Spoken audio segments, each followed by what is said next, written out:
بسم اللہ الرحمن الرحیم۔ میں حسنین شفقت، آپ کا فکری ہمسفر، آپ کا فکری دوست۔ ناظرین، یہ وقت اور یہ ہفتہ جو ہے یہ حزن کا ہفتہ ہے، کیونکہ ہمارے ایک بہت خوبصورت شاعر، بہت خوبصورت دوست، بہت خوبصورت انسان، بہت خوبصورت فیملی مین، بہت خوبصورت معلم استاد جناب ڈاکٹر تیمور حسن تیمور ہمیں داغ مفارقت دے گئے، ہم سے پردہ فرما گئے اور ہم سب دوستوں کو دکھی چھوڑ گئے۔ تو سب سے پہلے تو آپ سے یہی درخواست ہے کہ موقع ملے تو ان کے حق میں دعا فرمائیے گا کہ ان کی اگلی منزلیں آسان ہوں، اور ہمارا یہ فرض بنتا ہے کہ ہم جب ان کو یاد کریں تو جو ان کا بنیادی حوالہ ہمارے نزدیک، یعنی جو بنیاد ہماری دوستی کی بنیاد تھی، جو شاعری ہے، جب ہم شعر پر بات کرتے ہیں، شعر کے سفر پر اکٹھے روانہ ہوتے ہیں، تو اس وقت، اس ہفتے، اس بار ڈاکٹر تیمور حسن تیمور کے ایک شعر پر بات کی جائے اور کچھ سیکھنے کی کوشش کی جائے کہ ایسا کونا مشق اور ایسا بلند پایا شاعر جب شاعری کرتا ہے تو کن لوازمات کو وہ اپنے مد نظر رکھتا ہے۔ تو جس ڈاکٹر صاحب کے جس شعر پر ہم آج گفتگو کریں گے، مرحوم کہتے ہوئے مجھے کچھ عجیب سا لگ رہا ہے، شاعر کبھی مرتا نہیں ہے، وہ موجود رہتا ہے، وہ آپ سے بات کرتا رہتا ہے اپنی تحریر کی صورت میں، اپنی شاعری، اپنے شعر کی صورت میں، تو لہٰذا شاید میں ان کو مرحوم نہ کہہ سکوں، تو تیمور حسن تیمور نامی جو شاعر ہیں ان کا ایک شعر آپ کی خدمت میں پیش کیے دیتا ہوں، آپ کی اسکرین پر بھی آ جائے گا کہ اے کہے بکھیرنے والے تو خوش بھی ہے، ہنسنے کی بات چھوڑ کہ ہنستا تو میں بھی ہوں۔ بہت بے ساختہ اور بہت کیفیت والا شعر ہے، اور ہمارا سب سے پہلا سیگمنٹ ہوتا ہے کہ جب ہم شعر کی ایک نثری بامحاورہ نثری ترتیب کرتے ہیں اور مقدرات کو کھول دیتے ہیں، تو اس شعر میں اگر ہم اس کی محاورہ نثری ترتیب کریں اور مقدرات کھول کر بات کریں تو کچھ شعر کی صورت کچھ یوں بنے گی کہ اے شخص، تو جو بہت کہے بکھیر رہا ہے، مجھے تیری اصلیت کا پتہ ہے کہ تو اندر سے کس قدر غم زدہ ہے، اور اگر تو مجھے یہ کہنے کی کوشش کرے گا کہ نہیں میں غم زدہ نہیں ہوں، میں تو ہنس رہا ہوں، تو یہ ہنسنے کی بات چھوڑ کہ ہنستا تو میں بھی ہوں، لیکن میں جانتا ہوں کہ میں اندر سے کس قدر غم زدہ ہوں، اور میں یہ بھی سمجھ سکتا ہوں کہ تو بھی اندر سے کس قدر غم زدہ ہوگا۔ تو یہ ہے اس شعر کی نثری ترتیب۔ اب ہم آتے ہیں اس شعر کے تلازماتی نظام کی طرف۔ آپ یقیناً یہ ضرور سوچیں گے کہ یہ شعر بے ساختہ بھی ہے، کیفیت سے بھرا ہوا بھی ہے، لیکن اس میں کوئی بہت مضمون آفرینی، کوئی بہت بلند پائے کی نہیں ہے، یا ایسی کوئی بہت نئی بات یا کوئی بہت نیا تھیسس نہیں دے دیا گیا کہ یہ شعر خاص طور پر گفتگو کے قابل سمجھا جائے، مگر ایسا نہیں ہے، کیونکہ سیف الدین سیف صاحب نے فرمایا تھا کہ سیف انداز بیاں رنگ بدل دیتا ہے، ورنہ دنیا میں کوئی بات نئی بات نہیں۔ تو 90% آف دا ٹائم جو پوئٹری ہوتی ہے وہ سنتھسس ہی ہوتی ہے۔ بانو قدسیہ نے میرے خیال سے لکھا تھا اپنی اس میں راجہ گدھ میں، کہیں کوئی لائن تھی ان کی کہ روز سورج نہ نکلے تو روز صبح نہیں ہوتی، یعنی سورج کو روز نکلنا ہوتا ہے اور روز صبح ہونی ہوتی ہے، سورج روز نکلے گا تبھی روز صبح ہو سکے گی، ورنہ یہ امر ممکن نہ ہوگا۔ تو سورج وہاں بہت ایک وسیع استعارے کے طور پر استعمال ہوا ہے، لیکن اگر ہم سورج کا بالکل لٹرلی کام دیکھیں تو کیونکہ سورج کا جو تعلق ہے وہ اس عرضی حیات سے ہے، جو فزیکل بینگ ہے اس سے ہے کہ اس نے سورج نے نکلنا ہے، آپ کو روشنی دینی ہے، آپ کو حرارت دینی ہے، آپ کو فوٹو سنتھسس کے لیے آپ کو آپ کی خوراک کے بندوبست کے لیے اس نے نکلنا ہے، آپ کو روشنی دکھانی ہے، آپ کو کام کاج میں مدد دینی ہے، اپنی ریس سے آپ کو انرجی دینی ہے تاکہ آپ سارے کا سارا دن نکال سکیں۔ تو اس معاملے میں تو انسان پریمیٹیو ہے، شروع سے ہی پریمیٹیو ہے، ایسا ہی چلا آ رہا ہے۔ وہی آکسیجن چاہیے، وہی سورج چاہیے، وہی آرام چاہیے، وہی وٹامنس چاہیے، وہی نیوٹریشن چاہیے، وہی مینٹل ہیلتھ چاہیے۔ تو اس معاملے میں تو انسان بہت پریمیٹیو ہے، ایسا ہی چلا آ رہا ہے۔ لیکن شعور کی سطح پر کیونکہ انسان ایوالو کرتا جاتا ہے آہستہ آہستہ، تو پھر انداز بیاں بدلنا پڑتا ہے سورج کو روز نکلنے کے لیے۔ لیکن بہرحال جو حق بات ہے وہ ہر دور میں کہی جائے گی، اور شاعر کا یہ فرض ہے کہ وہ حق بات کہے، لیکن وہ انداز بیاں بدلتا رہے گا، اور وہ انداز بیاں اپناتا رہے گا جس سے اس کی بات ایک وسیع تر پیمانے پر سمجھی جا سکے اور ڈسائفر کی جا سکے۔ تو اس لیے بہت ضروری ہوتا ہے کہ بات کو ضرور حق بات کو ریپیٹ کیا جائے، لیکن اس کا ایک انداز بیاں اور رنگ بیاں ایسا بدل دیا جائے کہ وہ بالکل بات اپنی جگہ نئی محسوس ہو۔ تو یہی اس شعر میں بھی ہم دیکھتے ہیں کہ ہر چند آپ درست فرما رہے ہیں۔ اگر یہ سوچ رہے ہیں کہ اس میں کوئی نئی بات نہیں ہے، بالکل درست کہا، لیکن یہ بات ہے جو ہمیں روزانہ کے حساب سے مطلب تواتر کے ساتھ ہر جنریشن کو سمجھنی بھی چاہیے، اور اس سے یہ پرٹیکولر موضوع ہے جو اس شعر میں انہوں نے اپنایا ہے کہ یہ ہنسی ٹھٹھا اور یہ محفلیں اور یہ سب کہے یہ سب جو ہیں یہ فروئی باتیں ہیں۔ اندر سے ہر انسان اکیلا ہے اور غم ہے، اور غم ہی وہ ایک اصل سچ ہے جو انسان کو ایک انسانیت کے مرتبے پر فائز کرتا ہے۔ یہ وہ بات ہے جو ہر دور میں ہونی ہے اور اپنے اپنے انداز سے ہونی ہے، اور ہر اصیل شاعر نے اس بات کو دہرانا ہے اور خوبصورتی اور شاعرانہ پیرائے میں دہرانا ہے۔ تو سب سے پہلے تو یہ احسان ہے ڈاکٹر تیمور حسن تیمور کا کہ انہوں نے اس قدر خوبصورت انداز سے اس بات کو اس دور کے لیے دہرایا۔ دیکھیے، شاعری کے جو بنیادی عناصر ہیں، عناصر تو نہیں کہنا چاہیے شاید، جو فرائض ہیں شاعری کے، ان میں سے ایک بہت اہم اور بنیادی فریضہ ہے کتھارسس کا، کہ بعض دفعہ ایسا ہوتا ہے کہ پڑھنے والے غم زدہ ہیں یا کسی مسئلے میں گرفتار ہیں، کوئی ذہنی الجھن ہے جو ان کو سمجھ نہیں آ رہی کہ ہمیں کس الجھن میں گرفتار ہیں۔ تو ایسے میں ایک شعر آتا ہے اور اپنے لطیف پیرائی میں آتا ہے اور اپنے مخصوص آہنگ میں آتا ہے، اور وہ اس شعر کے ساتھ ان کو پتہ چلتا ہے کہ ہاں بھائی یہ ہے میری صورتحال۔ تو وہ بھی ایک عجیب طرح کا، چاہے مسئلے کا حل پیش کرے یا نہ کرے، لیکن کم سے کم وہ مسئلے کا کتھارسس ضرور پیش کرتا ہے، کیونکہ شاعری کو یونیورسل لینگویج سمجھا جاتا ہے۔ تو اس کو پتہ ہوتا ہے، اس کو یہ پتہ چل جاتا ہے کہ یار یہ اس پرٹیکولر الجھن میں، ایک تو یہ الجھن کیا تھی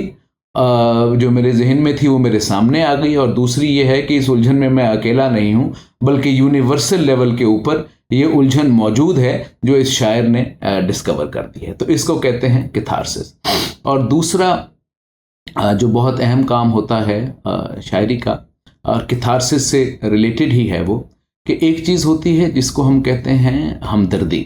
عموماً ہم ہمدردی کو سمپتھی کے معنی میں استعمال کر لیتے ہیں، اچھا یوں ہوتا نہیں۔ دیکھیے، ایک انگریزی کے دو لفظ ہیں، ایک ہے سمپتھی اور ایک ہے ایمپتھی۔ تو سمپتھی جو ہے اس کو میں یہ سمجھتا ہوں کہ اس کے لیے مناسب لفظ ہمدلی ہے، ہمدردی نہیں ہے، اور جو ایمپتھی ہے اس کے لیے اصل لفظ ہے ہمدردی۔ یعنی کہ مثال آپ یوں سمجھیے کہ اگر ایک آپ اللہ سب کے سر پر سایہ سلامت رکھے، والدین کا، بزرگوں کا، لیکن اگر کوئی ایک صاحب آپ کے سامنے آتے ہیں، یا آپ کا کوئی دوست یا کوئی بھی واقف کار جس کے والد یا والدہ فوت ہو جائیں، تو وہ تکلیف سے آتا ہے آپ کے پاس، اور بالفرض کہ جس کے پاس وہ آیا ہے اس کے والدین حیات ہیں، اور جو شخص آیا ہے اس کے والدین جو ہیں وہ فوت ہو چکے ہیں، تو ہم دلی کا تقاضا یہ ہے کہ یہ والا شخص سمجھے گا اس کی بات کو، کیونکہ وہ بھی دل رکھتا ہے نا، تو وہ کہے گا ہاں میرے پاس بھی دل ہے، تو میں سمجھ سکتا ہوں کہ ماں باپ کے بغیر زندگی کس قدر بے نور اور بے رنگ ہو جاتی ہے۔ لیکن یہ ہے ہم دلی، ہم دردی نہیں ہے۔ ہم دردی اس سے وہ محسوس کرے گا جو اس درد سے گزر جائے گا، یعنی ایک یتیم ہی دوسرے یتیم کا درد محسوس کر سکے گا۔ تو اگر ایک دو ایسے اشخاص بات کر رہے ہیں، یا خدا نخواستہ کسی والدین میں سے کسی کے بھی گزرنے کے بعد جو کسی بھی شخص پہ گزر رہی ہے، وہ وہی شخص سمجھ سکے گا جو اس درد سے گزر چکا ہے، تو وہ ہمدردی کا اہل ہوگا۔ اس کو کہتے ہیں ایمپتھی، یعنی فیل کر سکتا ہوں۔ اور ہم دلی ہے جس کو ہم سمپتھی کہتے ہیں۔ تو ہم یہ تھوڑا سا گڑبڑ کر جاتے ہیں، خیر یہ برسویل تذکرہ بات تھی۔ لیکن شعر آپ کے اندر ہم دردی کی کیفیت پیدا کرتا ہے۔ جب آپ کو پتہ چلتا ہے کہ میرا کوئی ہمدرد موجود ہے، جب شعر کیتھارسس کرتا ہے نا، تو معلوم یہ ہوتا ہے کہ میرا ایک ہمدرد موجود ہے جو اس درد میں سے گزرا ہے۔ تو ایک ہمدرد کی موجودگی بہت ضروری ہو جاتی ہے۔ اور یہ بات مجھے خاص طور پر اس شعر نے سنائی، کیونکہ ہم صبح ڈاکٹر تیمور حسن تیمور کے جنازے کو کاندھا دے رہے تھے اور ان کو قبر میں اتار رہے تھے، اور پھر وہ اس قدر رنگا رنگ طبیعت کے آدمی تھے، اور اس قدر جولی آدمی تھے، اور اس قدر بزلہ سنج آدمی تھے۔ ہر چند کے ایک پیدائشی معذوری ان کو لاحق تھی بینائی کے حوالے سے، کہ وہ پیدائشی طور پر جزوی طور پر نابینا تھے، لیکن اس کے باوجود وہ ان کی جو بزلہ سنجی ہے اس پہ کوئی فرق نہیں پڑا، بلکہ عموماً وہ اپنی یہ نابینا ہونے کے اوپر وہ عموماً خود ہی مذاق کرتے رہتے تھے اور لطیفہ گوئی کرتے رہتے تھے، اور ہمیں بھی انہوں نے خود ہی کھلی اجازت دے رکھی تھی کہ ہم بھی چاہیں تو ایز اے فرینڈ، جس طرح ہوتا ہے بعض دفعہ کوئی دوست ہے جو فربا ہے تو اس کو بھی دوست فرینکنس میں ایسے بلا لیتے ہیں، اور اسی طرح انہوں نے بھی اجازت دے رکھی تھی کہ بھی مجھے بھی تم بے شک اس بات کا مذاق اڑاتے رہا کرو۔ اس کا مطلب یہ نہیں کہ ہم اس کا مذاق اڑاتے تھے ان کا، لیکن یہ ہے کہ بہرحال وہ خود اتنے جولی، اتنے بزلہ سنج تھے کہ وہ خود بھی انجوائے کرتے تھے۔ تو صبح ہم نے سب دوستوں نے ان کے جنازے کو کاندھا دیا، انہیں قبر میں اتارا، اور کیونکہ ہر دل عزیز شخصیت تھے تو باہر سے بھی کئی دوست آئے ہوئے تھے، تو شام کو ہم سب دوست ایک جگہ اکٹھے ہو گئے رات کے وقت، چلیے بیٹھتے ہیں، یاد کرتے ہیں تیمور صاحب کو۔ تو ڈاکٹر تیمور حسن تیمور کے لطیفے اور ان کی باتیں، کیونکہ ہر وقت ہنستے رہتے تھے، ہر وقت بزلہ سنجی ان پر طاری رہتی تھی، تو ان کی باتیں کر کے نا ہم سب دوست جو ہیں وہ کافی دیر کہے بھی لگاتے رہے، اور ہنستے بھی رہے، مسکراتے بھی رہے۔ ہر جو 7 8 10 12 جتنے بھی دوست تھے، ہر دوست کے پاس ایک نیا قصہ تھا سنانے کا، ان کی بزلہ سنجی کا، تو پھر وہ ایک ہنسی کا دور شروع ہو جاتا تھا۔ لیکن آپ وہاں پہ دیکھیے، وہاں پہ ایک اسے قسمت کا پھیر ہی کہیں گے کہ جس شاعر نے یہ شعر کہا، اسی شاعر کے توسط سے ہم پہ یہ شعر مزید معنویت کے ساتھ بھی کھل گیا۔ اس وقت جب ہم ڈاکٹر تیمور کو یاد کر کہہ لگا رہے تھے، اس وقت یہ شعر میرے ذہن میں گونج رہا تھا کہ اے کہے بکھیرنے والے تو خوش بھی ہے، ہنسنے کی بات چھوڑ کہ ہنستا تو میں بھی ہوں۔ تو ڈاکٹر صاحب نے بھی اپنی زندگی ہنستے ہوئے مسکراتے گزاری، اور ان کو یاد کرتے ہوئے ہم لوگ بھی ہنس مسکرا رہے تھے۔ لیکن اس شعر کی معنویت اور اس شعر کی ہمدردی جاتے جاتے ایک ایسا بڑا شاعر تھا اور ایسا بڑا انسان تھا کہ جاتے جاتے بھی ایک تحفہ ہمیں دے گیا اس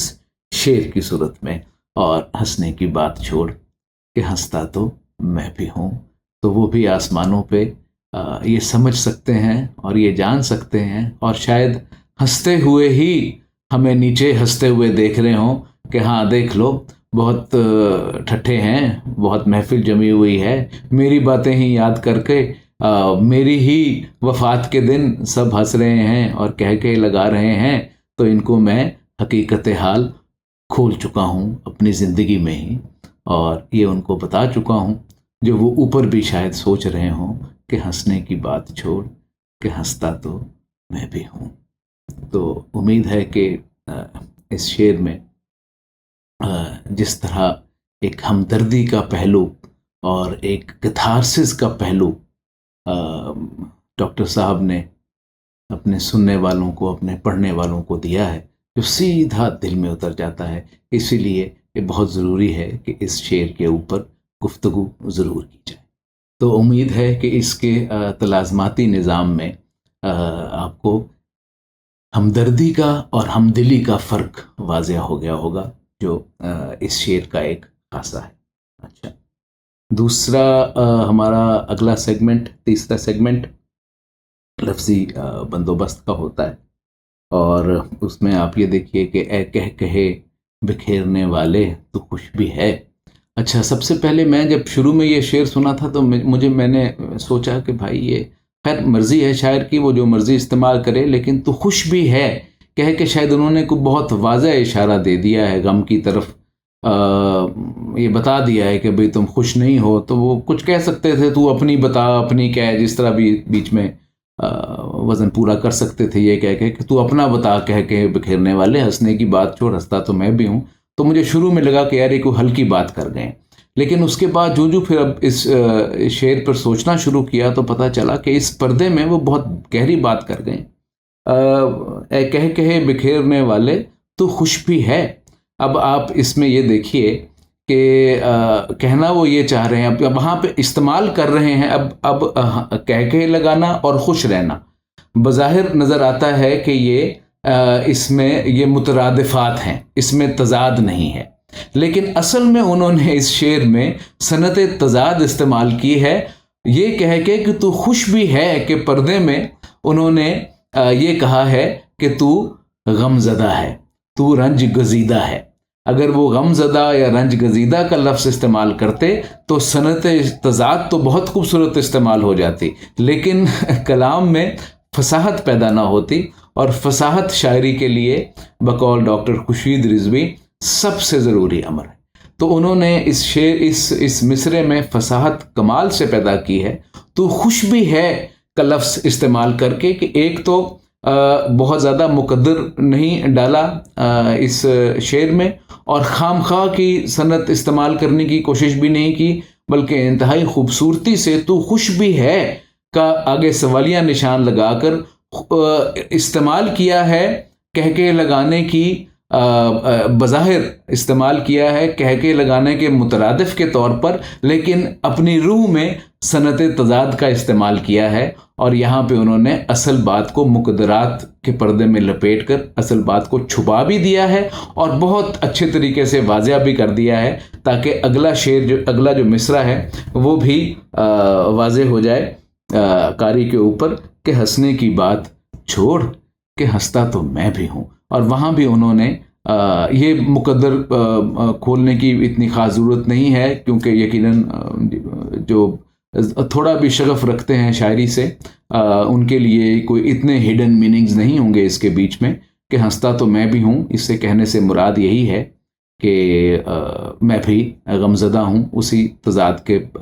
پردے میں ہی یہ بات ہوئی ہے۔ لیکن خوبصورتی اس شعر کی یہ ہے کہ کہیں بھی غم کا یا رنج کا نہ ٹون استعمال کی گئی ہے، نہ لفظ استعمال کیا گیا ہے۔ لفظ استعمال کیا گیا ہے کہہ کہا، لفظ استعمال کیا گیا ہے ہنسنا، لفظ استعمال کیا ہے خوش رہنا، لفظ یہ سارے استعمال کیے ہیں، اور سارے کے سارے جو معنی ہیں وہ سب کے سب تضاد میں ہیں، جو جس جگہ پہ ہے وہ وہاں پر نہیں ہے۔ یہ خوبصورتی اس شعر میں ایسی ہے کہ جو آپ کو ایک لاشعوری سطح پر اور ایک جسے ہم کہیں گے جمالیاتی سطح پر تو آپ کی روح کے اندر سرایت کری جائے گی، لیکن شعوری سطح پر بھی اگر آپ دیکھیں گے تو اس قدر خوبصورتی سے مترادفات کا استعمال کر کے متضاد باندھ لینا، تو یہ اس شعر کی بہت خوبصورتی ہے۔ اور اس لفظی بندوبست میں جس ایک اور چیز نے مجھے بہت مزہ دیا وہ یہ ہے کہ چلیے ایک تو بعد میں ایک اور میرے ذہن میں آگے پہ سلپ نہ ہو جائے کہ اے کہہ کہے بکھیرنے والے، تو کہہ کہے بکھیرنا، کہہ کہے کا لفظ یہاں پہ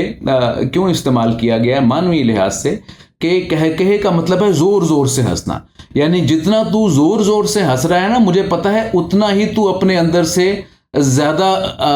غمزدہ ہے، تو اس لیے اوپر کی بات کی ہے کہہ لگانے کی۔ اور آگے انہوں نے یہ بات کی کہ ہنسنے کی بات چھوڑ کہ ہنستا تو میں بھی ہوں، اور یہاں پہ ایک ہنسنے کی بات میں ایک بردباری کا پہلو بھی آ گیا ہے کہ کیونکہ میں جانتا ہوں، شاعر ہوں، تو لہٰذا میں ایک میچور طریقے سے اس بات کو بیان کر رہا ہوں۔ ہنسنا مجھے پتہ ہے کیا ہوتا ہے، تو کہہ لگا رہا ہے، بہت اوور ایکٹنگ کر رہا ہے اپنے غم کو چھپانے کے لیے، تو اس لیے یہ کہہ لگانا بہت ضروری ہے اور نیچے ہنسنا کا استعمال کرنا بہت ضروری ہے۔ اور اس کہہ لگانے سے اور خوش بھی ہے، اور ہنسنے کی بات چھوڑ ہنستا تو میں بھی ہوں، یہ سب الفاظ استعمال کر کے انہوں نے ایک بہت بڑا فرق بھی واضح کر دیا ہے کہ ہنسنا اور خوش ہونا یہ ایک ہی بات نہیں ہے، قطعی طور پر ایک بات نہیں ہے۔ ہنسنا اور خوش ہونا یہ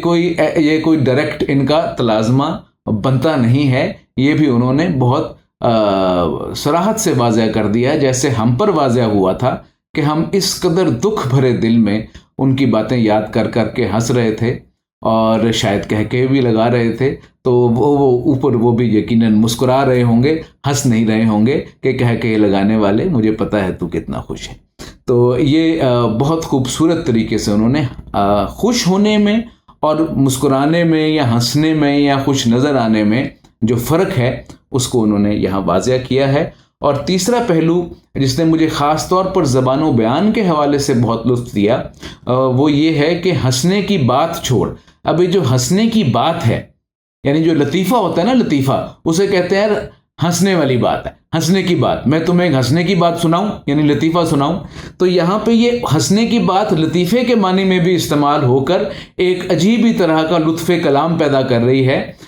جو کہ جب آپ شعر کے اندر ڈیپ جاتے ہیں تو لطف کلام سے، کیونکہ انداز بیان ہے بھائی،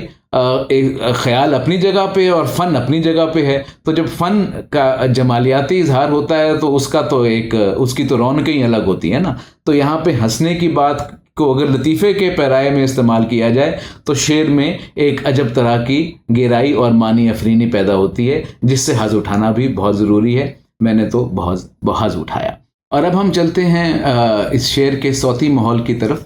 اور اس میں آپ یہ دیکھیے گا کیونکہ وہ استاد بھی تھے اور اردو کے استاد تھے اور شاعر بھی کمال کے تھے، تو انہوں نے ایک ایسا صوتی ماحول باندھا ہے کہ آپ یہ دیکھیں گے کہ ہے کا استعمال بہت زیادہ ہے۔ ہے ہاکی والی ہو یا دو چشمی ہو، جہاں جہاں ہ کا استعمال ہے وہ انہوں نے یہاں بہت استعمال کیا ہے۔ اے کہے بکھیرنے والے، تو خوش بھی ہے تو کہے بکھیرنے بھی ہے۔ یہ دیکھیے سب میں ہے کا الفاظ ہے۔ اب دیکھیں کہہ کے لگانے والا بھی کہہ سکتے تھے نا، لیکن نہیں، انہوں نے کہا کہے بکھیرنے والے، تو تاکہ وہاں بھی وہ ہے کا دو چشمی ہے کا التزام